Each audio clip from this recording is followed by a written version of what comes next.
So it's almost 5 months since I started my carnivore journey, and I'm about to do an update, so stay posted.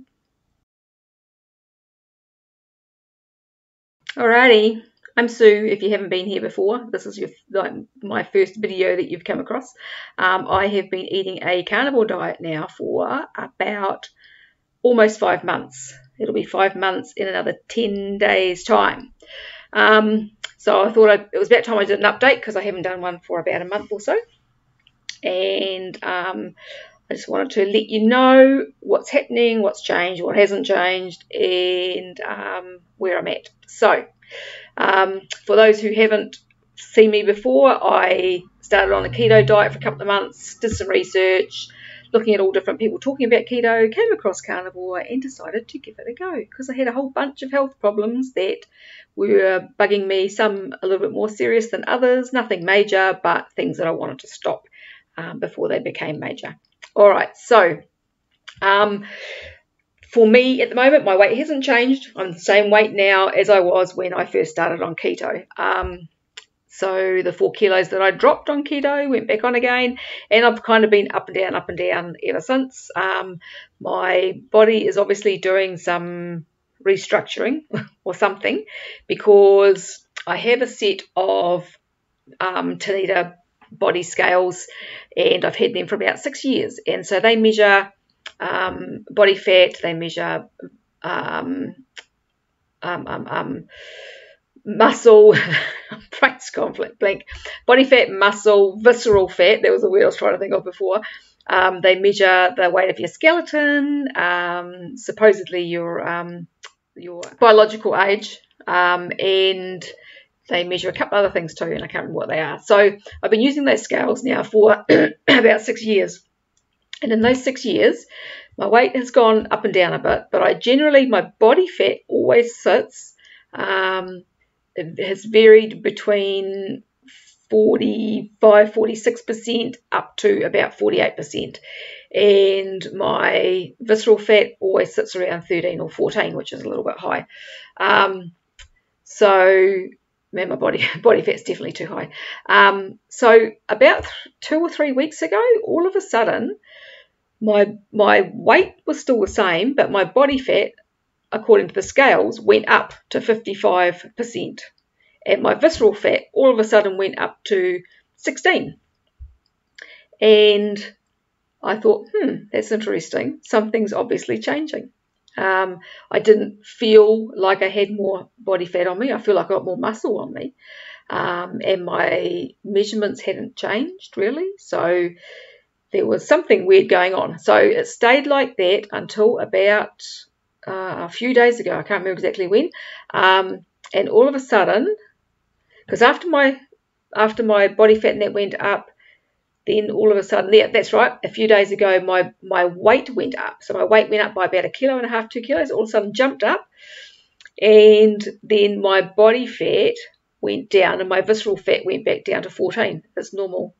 And my body fat went back down to 46%, I think it was. And then over the next 2 days, my body weight went back down to where it had been. So there's obviously something that's shifting around in there, which is kind of interesting. Always fascinated in how this works, because I think that it doesn't work the way we think that it does. So that's something that's hasn't changed but is changing. Obviously there's something that's changing. So my ongoing bowel and anxiety saga is still a saga. I'm taking, I think I mentioned this in my last video, I'm taking a bowel nosode, which is a homeopathic remedy. And the remedy that I'm taking is Disco. So I was supposed to be taking that every day for once a day for 3 months. And so I started on it about 3.5 weeks ago. In the first week, things weren't too bad. I had a little bit of stuff that was kind of playing up a little bit.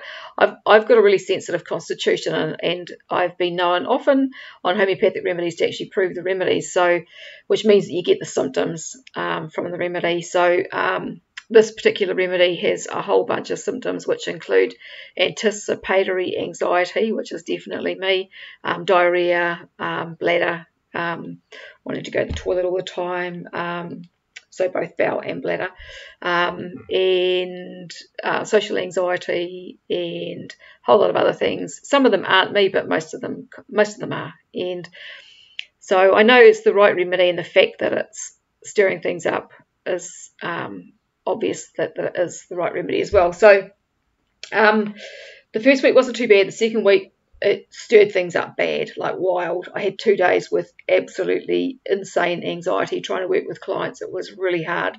And my bowel was playing up off and on, and my bladder was playing up off and on. So, and that makes my anxiety worse. So there was all that going on. And then it settled down. Towards the end of the week, it settled down, and it was really good for a couple of days, 2 or 3 days. And then Sunday, it kicked off again. And on Monday, I went and had a treatment with my friend who's the homeopath, and she said to me, cut it back and only take it every 2 or 3 days. She said, I'm thinking 3 days at this stage. So that's what I'm doing. So I've cut it back, and things seem to have settled a bit. So I took it today. Was the first time I've taken it since Monday. But I have times and I have days where I feel amazing, and then I have times where I absolutely don't. So there's a lot that's improving, which is really cool. So as I've said before, my blood glucose is good. So my blood glucose, if you haven't seen my other videos, was creeping up and is now fantastic. My dizzy spells, I've still had no dizzy spells. My blood pressure is good. My resting heart rate has come down, and that's all good. My skin is improving. So even the skin on my face, for the first few months on Carnivore, my skin, I'd have days where it would be quite good, and then days where it would get really patchy and kind of spotty. There was nothing to feel, but there was red kind of blotches and spots that looked like pimples but weren't, and then I was getting pimples as well.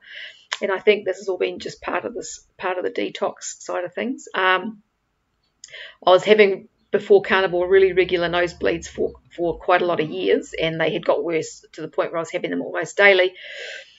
When I first went Carnivore, they stopped, and I didn't have any for quite a while, and then they started again. And what I've worked out is that I'm pretty sure it was oxalate dumping that was causing the nosebleeds, and so still is. So what I've noticed is that my oxalate dumping seems to go in cycles.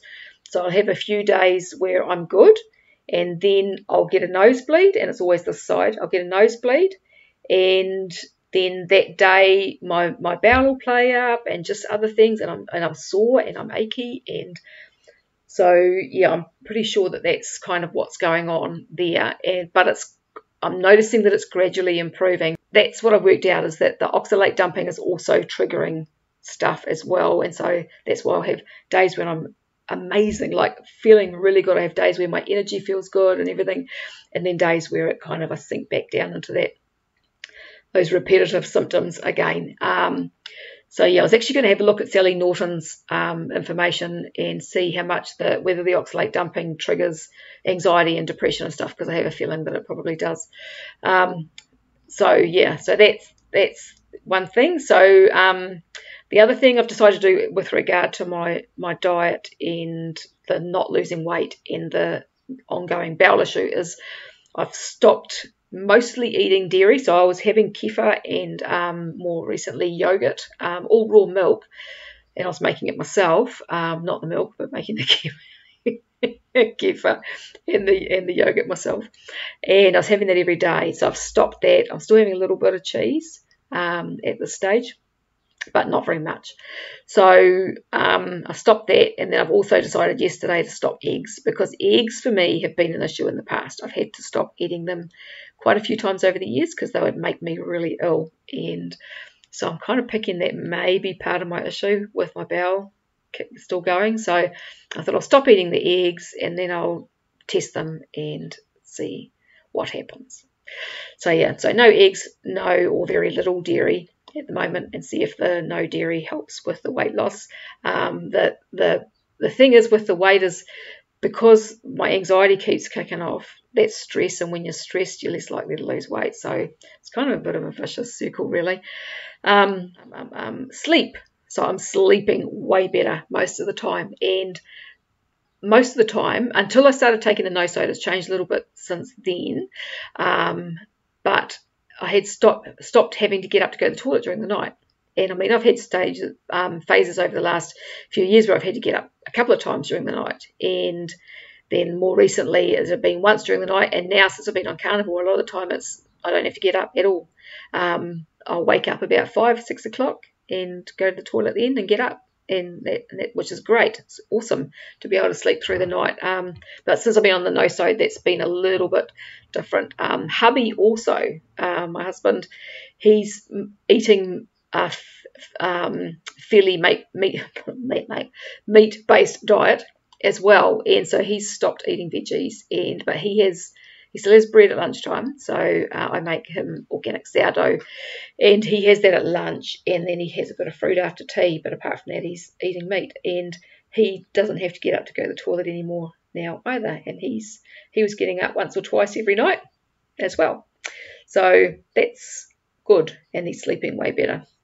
I'm in ketosis a lot of the time. I've got a breath monitor, and so I cycle in and out of ketosis, and I monitor that a fair bit, not as much as I was, but so I'm guessing my body's probably fairly well fat adapted now, but I still have been having a bit of trouble fasting. I still get really hungry, so I don't know whether that's just that my body just still needs more nutrition and stuff for healing or what, but I would like to get back to doing some fasting, intermittent fasting at least, and maybe go back to one meal a day, just because it helps with the whole bowel situation when I'm working. So when I can get back to doing that, I will, and I'll go back to fasting during the week, and then feasting more in the weekends, and try that.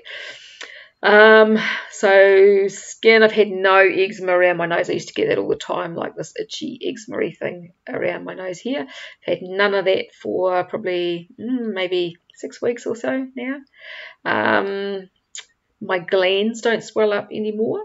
My glands used to be swollen most of the time, like they were always kind of a little bit swollen and a little bit soreish, and they don't really that doesn't really happen anymore. My understanding of that is it's food sensitivities usually that cause that, I think, because your immune system's kicking off all the time with whatever's going on in your body. I think, I might be wrong, but that's what I think it is. So very little joint pain. I have days when I'm oxalate dumping where things will get a bit sore, because I was having a bit of trouble with my right knee in particular. But that seems to have settled down. But when the oxalate dumping, the nosebleed, the oxalate dumping thing happens, sometimes it'll get sore still. I've got 2 verrucas on my right foot. I told you I've got a whole list of things that were going on. 2 verrucas on my right foot that have been there for years. They seem to be improving. I've been playing with those for years, trying to get rid of them, and I'll use stuff, and then once they get, especially one in particular, one on my big toe, it's actually on the thyroid area on my big toe. So if you know reflexology, you've got your big toe and thyroid, and it's here on my toe on my right foot. So I had a heap of verrucas years ago and had them for a lot of years, and ended up getting rid of most of them using aloe vera for some, using bentonite clay for others, just putting them on with a plaster and leaving it, overnight or whatever, and then replacing it during the day, and got rid of those. But these 2 verrucas I haven't been able to get rid of, and so one's on the thyroid and one's on the shoulder, on reflexology wise, and they seem to be getting smaller. So, and I'm not doing anything with them, so we'll see what happens there. It interests me that it's on my thyroid area. So I'm picking that when my thyroid is healed, that verruca will also be gone. It's just theory. Nasal congestion, I don't get much nasal congestion anymore. I used to get heaps, like it would just be all right up in my sinuses, and that was really regular, and I don't get much. Still get a little bit, but nothing like I used to, and it's getting better and better. Aches and pains, way less as well, except for those days when I'm oxalate dumping. My shoulders are heaps better, so I was having a lot of trouble with my shoulders. They're still not perfect, and I am looking after them better. I've actually reduced the amount of massage that I do, and I'm not massaging men anymore because they're just too hard. Had too many years of doing that, and so I've just restricted the massage that I do. And because I thought it's time to start looking after me, my hands, my shoulders, my wrists. So that's what I'm doing. Gum disease, I have gum disease and receding gums, and it feels like they're getting better. So when I first went on to Carnivore, I always used to get a lot of plaque, especially in my front teeth, and I'd pick it off. And when I went on to Carnivore, it went insane, and it was really, really happening fast, like coming back on fast. And then now it's slowing down and I'm not getting very much at all. Now I read something that can be oxalate dumping as well that causes that. And because my gums and my teeth, I've had a lot of pain in my teeth off and on since I've been on Carnivore. And I'm picking that is all to do with oxalates as well, because it's settling down now. So it's starting to settle. I've still got a little bit of pain in my wisdom tooth off and on back here. But that's about it of late. So and there's a patch on the back of one of my front teeth down the bottom where the gum has receded quite a bit, and it's got quite a deep pocket, and it would swell up, and that seems to be flattening and settling. So I'm hopeful that this will eventually heal my gum disease, because I'd like to keep my teeth. So yeah, neuralgia, I used to get a lot of neuralgia just in random places on my skin, sore skin, and I'd get it just in patches, and that seems to be settling down. I still get a bit here and there, but not too bad. And yeah, that's about it. So I think the main thing that I'm kind of noticing at the moment is all the things that happen when that oxalate dumping is happening. I read somewhere that it can take up to a couple of years for that to all go. I hope it doesn't take that long. But I've had a really high plant-based diet for a lot of years, and eating lots and lots of spinach and cacao and raspberries and beetroot and all of those things that are really high in oxalates. So I've probably got a fair bit stored away in this body. So yeah, but we will see. So that's me at almost 5 months on the carnivore diet. I'm not bored with eating meat. I miss fruit a little bit, and I have been having some blueberries off and on because they were helping with my bowel, but they seem to have stopped helping for now. But yeah, I'll see how I go. But at the moment, I kind of was thinking before, I'm probably almost heading into a lion diet, really. Especially if I stop the cheese, it'll be just meat and water, and because I want to stop drinking the herbal teas and that as well. I don't drink a lot of coffee. If I do, I drink decaf. But I think that upsets my gut as well. So my diet might become really restrictive for a while. Could be an interesting Christmas. So yeah, so that's where I'm at. If you've got any comments or questions, do fire away below this video, and I'll get to them as soon as I can. As I was going to say, my main focus on the moment is healing my digestive system. So I'm going to do whatever it takes to do that. And so I'm taking slippery off and on as well. And then just hoping and fairly certain that the diet will gradually heal it, especially if I get off the things that are irritating it. So yeah, so questions or comments below, and if you like this video and if you want to hear more, make sure you subscribe. Make sure you like this video, because it helps this information to get to other people, because people need to know about the carnivore diet. And yeah, that's it for today. I thank you very much for watching, and I'll talk to you again another day. Okay, bye-bye.